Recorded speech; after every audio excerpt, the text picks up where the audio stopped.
Welcome back, guys. Today I'm going to be showing you how to replace the drum wheel cylinders on a 2005 Toyota Camry. Okay, so first you need a floor jack like this one. Make sure it's tightened, and then you get on the ground and you gotta jack it up. But you gotta jack it up at a specific point. You see that little divot right there? You gotta put this part right here and put it on there. Line it up. Alright, you see that right there? You're a little tilted. Okay, right there. Gotta jack it up. This is how I'm gonna do it. I'm gonna go a lot further up because I need to crawl underneath to soak. I'm not gonna take off the wheels until it's the time to actually do the job. So I'm gonna jack this up pretty dang far to get underneath the vehicle and soak the brake line and the brake cylinder bolts so they come out easier. That should be good. Now always, when you're getting underneath the vehicle, always use jack stands, okay? Doesn't matter what you're doing, always use jack stands. These kind of vehicles, if they fall on you, they will kill you. Use jack stands. You gotta look for these little divots right here. Raise your jack and put it up on those divots. Never get underneath the vehicle with just a floor jack. Never. And if you need to, take the tires and put them underneath the vehicle just in case those fail. You got something else protecting you. What you want to do, you can use PB Blaster, liquid wrench. You can even use automatic transmission fluid and acetone. PB Blaster, liquid wrench, coil, ATF, and acetone works slow too. Basically anything penetrating oil wise should work. But since I am in the rust belt, it's going to be pretty damn rusted. So I've already soaked it one time. I'm gonna take my liquid wrench and I'm gonna do it again. You see right here? That's the breeder screw. This is your brake line right over here. You see that right there? You soaked that. There should be 2 bolts. Yeah, you see them right there? There's 2 bolts in that one brake line. I'm gonna put it underneath these so I don't get this penetrating oil everywhere. But use safety glasses when spraying this kind of stuff, okay? This can get in your eyes and it will hurt. And it could damage your eyeballs. You don't want that to happen. Try to make sure none gets on the brake systems, just in case you need to drive the vehicle. Okay, that should be good on that side. Now go to the other side and do the exact same thing. All right, you want to take your hubcap off. I already did. It's just a little pry bar and you pry it off. It should come off fairly easily. Now you want to do is you want to take the lug nuts off. There's a 21mm socket. I'm gonna use an impact to make it easier. 1, 2, 3, 4, 5. Now you want to take your wheel off. I mean, you see your brake drum right here. This was fairly new. If this doesn't come off easily, you can always put a there should be a bolt hole where you can throw a M8 1 by 1.25 bolt into it, and it should come out. If it doesn't, probably have to release your parking brake, or you can release it by this going up to this hole and releasing the star wheel or loosening it all, and that should be able to come off like that. Yeah, I think I have a bad wheel cylinder because everything seems to be sticking. Okay, and this isn't needed, but you can grab one of these tools. It's Duraless brand, not sponsored. You can put your finger behind this pin. You see it right here? You got to turn this 90 degrees, I believe. Turn it until it pops out. Now you can use pliers and your hands or vice grips or whatever, but you need to get that pin out. All this hardware holds these shoes in. You're gonna need to take off this right here. Yeah, you can take off this little, you see the spring right here, this big spring. I don't know if you can see it. That big spring right there, you gotta take this off. Like, grab some needle nose vice grips if you have some, or some pliers. I don't know what you have, but this makes these needle nose vice grips, makes it a lot easier. Now you want to hold this right here, the brake shoe. I'm gonna pull really hard and it should just come out like that. Make sure you line these up in order like this so you know where everything goes. I'm gonna take this other side off with the tool, hold the pin on the back. Now this is your wheel cylinder right here. I believe mine is bad, but I can't really tell. It seems to be sticking. I don't see it leaking though. You see back here, there's your brake line and there's your 2 bolts. You want to take that brake line out. But first what I'm gonna do is I'm gonna break the bolts loose. Okay, it's a 10mm, guys. Looks like I'm gonna remove the brake line first. Okay, what you want to do is you want to remove the brake line. Okay, it broke loose, I think. Okay, the brake line is twisting in there. If your brake line is not free, like the way the nut is not spinning on the brake line, what you're gonna have to do is you're gonna have to take wheel cylinder. I think it's braking free.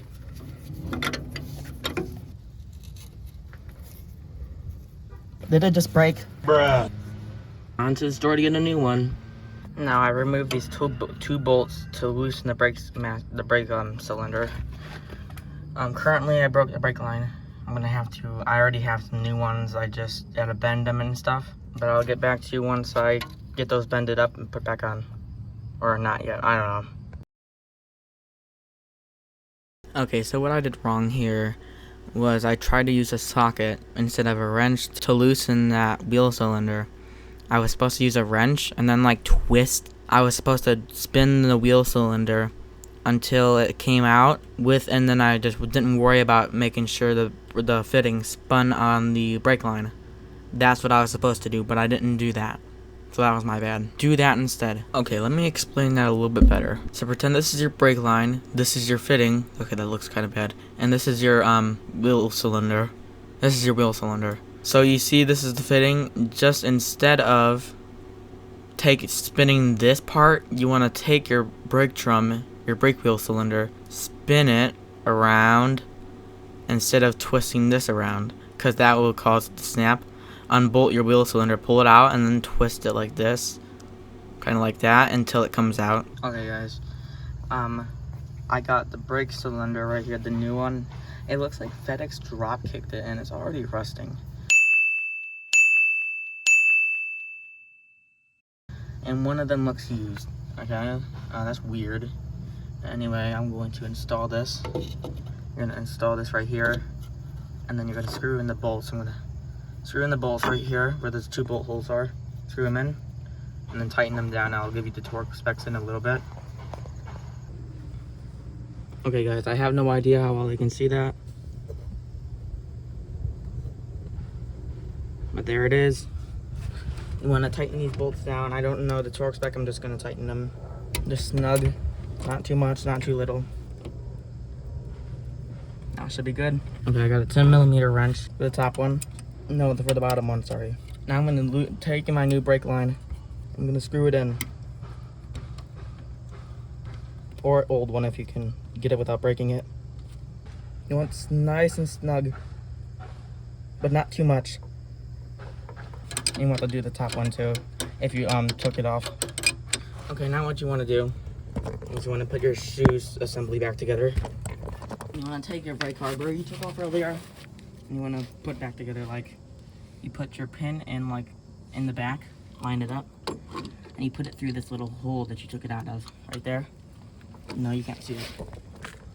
Right there, that little hole. You want to put it through. You want to put a cup, one of these things, and put it upside down in here, like this. I can get it in there. It's a little difficult. Now you want to put your spring in there. And then you want to take another cup and put it right side this way. Now you want to take the cup, you see this, how it's angled like this? You want to twist it like that. And you see, you should be able to line up in the grooves right there, not like that. Just like that. And it should sit right there and flush like that. All right, next side. Now you do is you hold this, like, and you gotta grab your tool you're gonna use to pull it. Pull it while holding the shoe, and then you want to slip it into that slot right there. Like that. Make sure this is all lined up like that. You see that? Now you want to put your pin in the back like you did before. And you want to do the same thing on the other side. Cup this. Make sure you're holding the pin in the back when you do this. It's a little difficult at first, but I got used to it when I did this so many times. Cup, spring. Make sure that's slot in the hole at first. Like that. Push in and twist. Push it and twist. Make sure that is lined up with those little grooves in the cup, and that should be good. Now you do the bottom spring in, and you put the bottom spring in here, like, You put the bottom spring like this and the front facing the front. Like one. These kind of pliers can help really well sometimes too. You want to grab your spring once again. Pull it. Not like that. There it goes. Just like that. Just like that. And it should be in. I've learned this trick if you don't want it to leak. You put like a pry bar on the brake pedal to hold it down into the floor. Like that. And it should stop leaks from happening. Now I'm going to release this so I can leak again. I'm going to place the drum in. But you see that little hole right there? You want to line it up. Make sure it lines up with one of these two. If it is perfectly, it has to be completely unblocked. It has to be like this, just like that. You can see the inside. Okay, so what you gotta do is you gotta bleed the brakes down. Okay, you can put the lug nuts on 2 of them, so you can hold the brake drum in. Okay, I'm gonna explain to you in a recording, and then I'll get back to you. Okay, so what you want to do to bleed the brakes? What I did personally was I didn't connect the hose. What you want to do is you want to connect the hose. Run that on the bleeder screw with a wrench on it, so like an 8mm wrench. Run it into a jar or something. Then you want to have a second person in the car. You want them to press and hold. You want to open the bleeder screw while they press slowly down to the ground, and they hold it. And then you close the bleeder screw, and then they let go. You repeat this a few times till you don't see the air in the line anymore. All I did was I did one this side right here. It was completely fine. It still feels a lot better than what it did before.